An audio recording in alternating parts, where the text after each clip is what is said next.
Hello दोस्तों, मैं लखपत कुमार आपका यूपीएससी फाइटर 100 में बहुत बहुत स्वागत करता हूं। दोस्तों आज हम पढ़ने वाले हैं भारतीय संविधान में एक महत्वपूर्ण कड़ी जिसका नाम है स्वतंत्रता का अधिकार। दोस्तों स्वतंत्रता का अधिकार हमारे भारतीय संविधान में अनुच्छेद 19 से लेकर के अनुच्छेद 22 तक इसका प्रावधान है। दोस्तों इसके बारे में पढ़ने से पहले मैं आपको याद दिला दूं कि हमने प्रस्तावना में भी स्वतंत्रता के बारे में पढ़ा था। दोस्तों स्वतंत्रता हमें कितनी प्रकार की प्रस्तावना मिली हुई थी? 5 प्रकार की। दोस्तों हमें प्रस्तावना में 5 प्रकार की स्वतंत्रता प्राप्त थी, लेकिन यहाँ पर हमें जो स्वतंत्रता के अधिकार मिले हुए हैं दोस्तों वो अनुच्छेद कहाँ से दे रखे हैं? अनुच्छेद 19 से लेकर के 22 तक इनका प्रावधान है। ठीक है दोस्तों, आज हम पढ़ेंगे, आज जो हम पढ़ने वाले हैं दोस्तों 2 आर्टिकल पढ़ेंगे, वो पढ़ेंगे 19 और 20, और दोस्तों बाकी जो रहेंगे 21 और 22 वो हम अगली वीडियो में देखेंगे। ठीक है दोस्तों, आज हम देखने वाले हैं 19 और 20। सबसे पहले देखते हैं अनुच्छेद 19। दोस्तों अनुच्छेद 19 को हम 2 भागों में पढ़ते हैं, 2 खंडों में पढ़ते हैं। सबसे पहले हम खंड 1 देखेंगे 19 फर्स्ट। 19 फर्स्ट में क्या है दोस्तों? इसमें नागरिकों को 6 प्रकार की स्वतंत्रता दी गई है। दोस्तों कितने प्रकार की दे रखी है स्वतंत्रता? 6 प्रकार की। लेकिन दोस्तों याद दिला दूं तुम्हें, मूल संविधान में जो हमारा मूल संविधान था वहाँ पर 19 फर्स्ट में कितने प्रकार की स्वतंत्रता दे रखी थी? 7 प्रकार की। ठीक है दोस्तों, याद रखना। अब दोस्तों ये 6 प्रकार की स्वतंत्रता दे रखी है, हम इन्हें देखते हैं। इनमें दोस्तों सबसे पहले आता है हमारी क नंबर पे, वो है हमारी वाक स्वतंत्रता और अभिव्यक्ति की स्वतंत्रता। दोस्तों वाक स्वतंत्रता, अभिव्यक्ति स्वतंत्रता से आप समझ रहे होंगे कि हम किसी से भी बात कर सकते हैं और हम अपने विचारों को किसी के भी लिए प्रकट कर सकते हैं, प्रेजेंट कर सकते हैं। दोस्तों हमें ये स्वतंत्रता मिली हुई है, कहाँ से मिली हुई है? 19 फर्स्ट के क से। ठीक है, याद रखना दोस्तों। ख पे क्या दे रखा है? शांतिपूर्वक और निरायुध सम्मेलन की स्वतंत्रता। दोस्तों आप शांतिपूर्वक और निरायुध यानी कोई युद्ध नहीं होना चाहिए, लड़ाई नहीं होनी चाहिए, ऐसा हम सम्मेलन कर सकते हैं। ठीक है दोस्तों, कैसा? शांतिपूर्वक, जहाँ पर हथियार नहीं ले जा सकते और जहाँ पे झगड़ा नहीं कर सकते, ऐसा हम सम्मेलन कर सकते हैं। तीसरे नंबर पे क्या दे रखा है? संगम या संघ बनाने की स्वतंत्रता। दोस्तों पार्टी बनाने की स्वतंत्रता भी मिली हुई है, कहाँ से? 19 फर्स्ट के ग से। ठीक है दोस्तों, नंबर 4 पे देखते हैं। नंबर 4 पे क्या दे रखा है? भारत के राज्य क्षेत्र में घूमने की स्वतंत्रता। दोस्तों भारत का जो राज्य क्षेत्र है हम वहाँ कहीं भी घूम सकते हैं।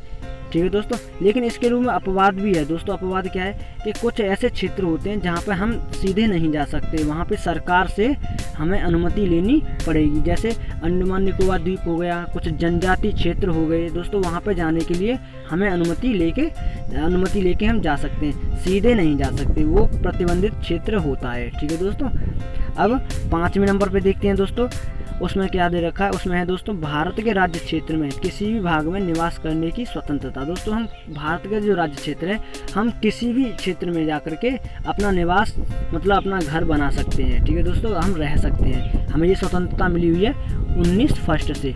ठीक है दोस्तों, अब हमारा दोस्तों लड़ के बाद च आना चाहिए। दोस्तों अब ये च नहीं है यहाँ पर। दोस्तों च जो था संपत्ति अधिग्रहण की स्वतंत्रता थी। दोस्तों संपत्ति की थी। ठीक है दोस्तों, ये जो ये समाप्त कर दी गई है। और ये समाप्त कब की गई थी?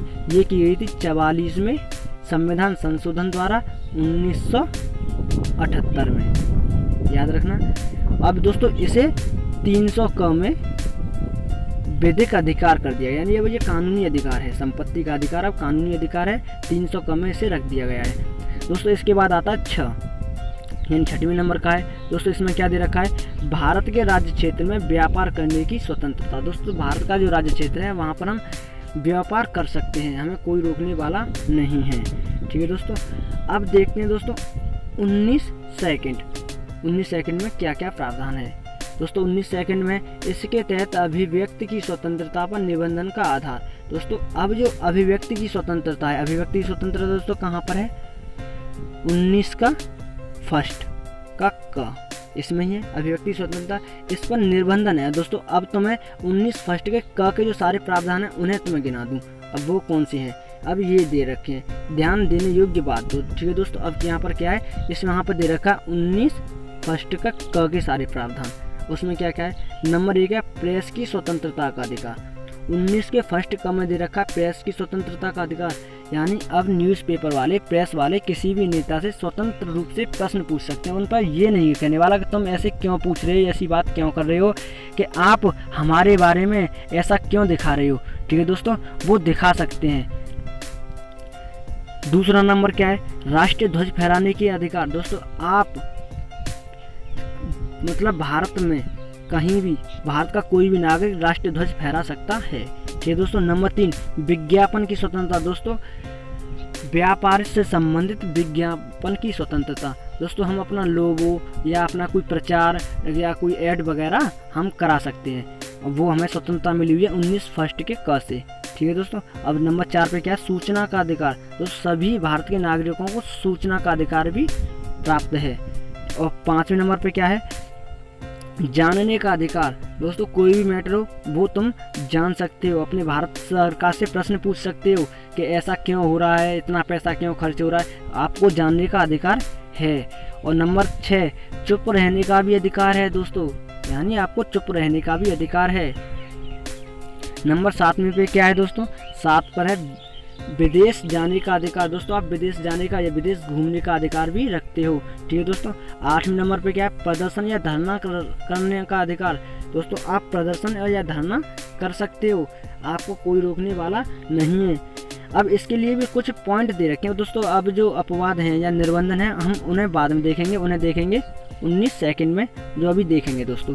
अब 9वें नंबर पे क्या है, हड़ताल करने का अधिकार। दोस्तों तुम्हें हड़ताल करने का भी अधिकार है। तुमने देखा होगा बैंक वाले हड़ताल करते हैं, टीचर्स हड़ताल करते हैं, तो वो किसके तहत करते हैं, 19 फर्स्ट क के तहत। ठीक है दोस्तों, उन्हें ये अधिकार दे रखा है। प्रदर्शन करने का भी तुम लोगों को अधिकार दे रखा है।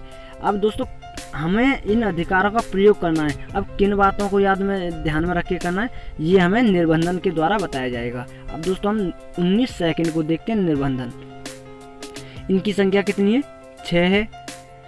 अब नंबर 1 पे देखते हैं, सॉरी 6 नहीं, इनकी संख्या 8 है। ठीक है दोस्तों, निर्बंधन की संख्या कितनी है, 8 है। अब देखते हैं नंबर 1 से, उसमें क्या है, राज्य की सुरक्षा। दोस्तों 19 फर्स्ट यानी अभिव्यक्ति की स्वतंत्रता में जितने भी हमें प्रावधान दिए गए हैं उनका हम प्रयोग करेंगे, लेकिन किसको ध्यान में रख के, राज्य की सुरक्षा को ध्यान में रख करके।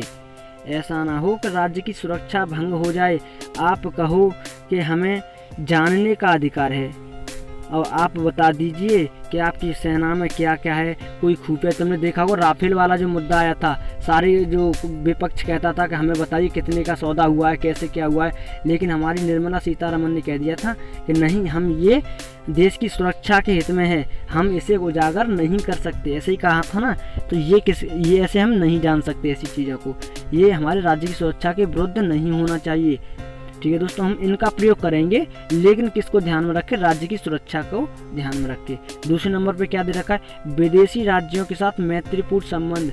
दोस्तों उन अभिव्यक्ति की स्वतंत्रता में जितने प्रावधान है हम उनका प्रयोग करेंगे, लेकिन किसको ध्यान में रखें, विदेशी राज्यों के साथ मैत्रीपूर्ण संबंध। दोस्तों हमारे विदेशी राज्यों के साथ मैत्रीपूर्ण संबंध नहीं बनाने, और किस प्रकार बनाने वो देख लेने हैं। ठीक है दोस्तों। और थर्ड पे क्या आता है, लोक व्यवस्था। दोस्तों थर्ड पे लोक व्यवस्था के बारे में दे रखा है। और नंबर 4 पे दे रखा शिष्टाचार या सदाचार। दोस्तों हमें जो 19 अभिव्यक्ति स्वतंत्रता प्रावधान दे रखे हैं वो हमें किस प्रकार प्रयोग करने हैं, शिष्टाचार या सदाचार के रूप में। ठीक है दोस्तों। अब नंबर 5 पे क्या दे रखा है, न्यायालय की अवमानना। दोस्तों हम इन अभिव्यक्ति की स्वतंत्रता में जितने भी प्रावधान उनका प्रयोग कर सकते हैं, लेकिन क्या होना चाहिए, न्यायालय की अवमानना नहीं होनी चाहिए। तुमने देखा होगा ट्रिपल तलाक बिल जो आया था उसके बारे में प्रदर्शन किए गए थे, मतलब हंगामा किया गया था। दोस्तों ऐसा नहीं होना चाहिए। आप हड़ताल, प्रदर्शन या धरना कर सकते हैं, लेकिन इसमें न्यायालय की अवमानना नहीं होनी चाहिए। आप प्रदर्शन या धरना कर सकते हैं, लेकिन इसमें न्यायालय की अवमानना नहीं होनी चाहिए। ठीक है दोस्तों। नंबर 6 पे है मानहानि। दोस्तों आप किसी व्यक्ति से मतलब सूचना का अधिकार है, तो दोस्तों आप सूचना का अधिकार ले सकते हो, हड़ताल कर सकते हो या कुछ जान सकते हो, लेकिन आप सारे जो 19 फर्स्ट क के तहत जितने भी प्रावधान है उनका अधिकार का मतलब प्रयोग कर सकते हो, लेकिन किसको ध्यान में रखकर, किसी व्यक्ति की उसमें मानहानि नहीं होनी चाहिए। ऐसा नहीं है कि आप प्रेस की स्वतंत्रता आपको मिल रही है तो किसी व्यक्ति के जो मान है उसका ही तुम धज्जियाँ उड़ा दो, ऐसा नहीं होगा। प्रेस की स्वतंत्रता तुम्हें मिली हुई है, लेकिन दूसरे की मान हानि मतलब उसकी इज्जत नहीं गिरनी चाहिए। ठीक है दोस्तों, ऐसा तुम अपराध है तो दोस्तों अपराध दिखाना है। ऐसा ना हो कि जिस व्यक्ति ने अपराध ही नहीं किया हो तुम उसके बारे में गलत सलत मतलब दिखाते रहो, तो ऐसा नहीं होना चाहिए। ठीक है दोस्तों, 7वें नंबर पे क्या दे रखा है, अपराध उद्दीपन। दोस्तों अपराध उद्दीपन का 7वें नंबर पे प्रावधान है। 8वें नंबर पे क्या है, भारत की संप्रभुता और अखंडता। दोस्तों ये इम्पोर्टेंट है, भारत की संप्रभुता और अखंडता का प्रावधान 19 सेकंड में दे रखा है। ठीक है दोस्तों, इसमें क्या है, जो हमारे अब विचार एवं अभिव्यक्ति की स्वतंत्रता है उनका हम प्रयोग करेंगे, लेकिन किसको ध्यान में रखकर, संप्रभुता और अखंडता को ध्यान में रखकर। हमारे ऐसा न हो कि भारत की संप्रभुता और अखंडता पर आंच आ जाए। ठीक है दोस्तों, हम इनका प्रयोग करेंगे लेकिन संप्रभुता और अखंडता को ध्यान में रख करेंगे। अब देखते हैं दोस्तों नेक्स्ट आर्टिकल, वो है हमारा अनुच्छेद 20। इसमें क्या दे रखा है, अपराधों के लिए दोष सिद्धि के संबंध में संरक्षण। अब दोस्तों जो अपराध किए हैं वो किस प्रकार दोषी होंगे और किस प्रकार उनका हम उनसे संरक्षण प्राप्त कर सकते हैं। ठीक है दोस्तों, ये देखेंगे। अब दोस्तों 20 फर्स्ट को, इसमें 3 दे रखे हैं, इसमें 3 पार्ट हैं दोस्तों, एक एक करके हम देखेंगे। सबसे पहले फर्स्ट को देखते हैं। इसमें क्या है, भूतलक्षी दांडिक विधियों से संरक्षण। यानी इससे तात्पर्य क्या है, इससे तात्पर्य है दोस्तों कोई व्यक्ति किसी अपराध के लिए तब तक दोष सिद्ध नहीं ठहराया जाएगा जब तक कि उसके द्वारा किए गए कार्य, ठीक है, उसके द्वारा किए गए कार्य के समय वह कार्य अपराधी की श्रेणी में न आए। ठीक है दोस्तों, इससे आप समझ रहे होंगे, जैसे किसी व्यक्ति ने, अब हम मैं ट्रिपल तलाक के एग्जाम्पल दूंगा, जैसे एग्जाम्पल देने वाला हूँ मैं ट्रिपल तलाक का। दोस्तों मैं कहता हूँ अभी ट्रिपल तलाक वाला बिल बना था, लेकिन इससे पहले अभी 1900 में किसी ने किया हो। ठीक है दोस्तों, 1990 में किया हो। आप कहो कि उसने ट्रिपल तलाक 1990 में किया था और उसने तलाक दिया था ऐसे, और अब कानून अभी बनाए, तो दोस्तों क्या हम उस व्यक्ति को सज़ा देंगे? नहीं देंगे ना दोस्तों। हम सज़ा का प्रावधान जब देंगे जब हमारा कानून बन गया हो, उसके बाद जो ऐसा कोई कृत्य करेगा तो दोस्तों हम उसे सज़ा दे सकते हैं। अगर उससे पहले, कानून बनने से पहले, ठीक है दोस्तों, कानून बनने से पहले अगर उसने ऐसा कोई काम किया है जो कि अब तो अपराध है, लेकिन जब अपराध नहीं था दोस्तों तो उसे सज़ा नहीं दी जाएगी। ठीक है दोस्तों, याद रखना। अब इसके अलावा अपराध का निर्धारण कृत्य के समय विधि के अनुसार होगा। ठीक है दोस्तों, अब इसमें साफ साफ दे रखा है, अपराध का निर्धारण कृत्य के समय, जो दोस्तों काम किया है उस समय जो विधि है, यानी उस समय जो विधि है, सजा का प्रावधान है दोस्तों, उस हिसाब से उसे सजा होगी। ऐसा नहीं है कि जो जब उसे काम किया था जब उसकी सजा का प्रावधान नहीं था और अब बन गया, दोस्तों हम जो उसने पहले कार्य किया था उसकी सज़ा अब दे दें, ऐसा नहीं होगा। जो अब उसने कार्य किया है और अभी उसे अगर सज़ा का प्रावधान है तो दोस्तों हम सज़ा दे सकते हैं, अन्यथा उसे नहीं दे सकते। ठीक है दोस्तों, अब दोस्तों 20 सेकंड को देखते हैं। 20 सेकंड में क्या दे रखा है, उसमें दे रखा है एक अपराध के लिए एक बार से अधिक अभियोजित को दंडित नहीं किया जा सकता। दोस्तों इसका सिंपल सा अर्थ है कि किसी व्यक्ति को अगर एक बार अपराध किया है तो दोस्तों दंड भी कितनी बार दिया जाएगा, एक ही बार। दंडित भी एक ही बार किया जाएगा। एक अपराध के लिए 2 बार सजा नहीं दी जा सकती, याद रखना। और 20 थर्ड क्या कहता है दोस्तों, किसी व्यक्ति को अपने विरुद्ध साक्षी करने के लिए बाध्य नहीं किया जा सकता। दोस्तों ऐसा नहीं किया जा सकता कि किसी व्यक्ति ने जुर्म नहीं किया हो और उस पर जबरन कबूल करवाया जा रहा हो, दोस्तों ऐसा नहीं करवा सकते। ठीक है, ये हमें अधिकार मिला हुआ है। ये कहाँ से मिला हुआ है, 20 थर्ड के अनुसार। ठीक है दोस्तों, याद रखना। अब दोस्तों हम अगली वीडियो देखेंगे, उसमें हम देखेंगे अनुच्छेद 21 और 22। ठीक है दोस्तों, अगली वीडियो में हम 21 और 22 के बारे में पढ़ेंगे। दोस्तों वीडियो अच्छी लगी हो तो लाइक, सब्सक्राइब और बेल आइकन को दबा दें, और दोस्तों कमेंट करके भी बताएं वीडियो आपको कैसी लगी। ठीक है दोस्तों, आशा करता हूँ आपको वीडियो अच्छी लगी होगी। चलो मिलते हैं आपसे अगली वीडियो में।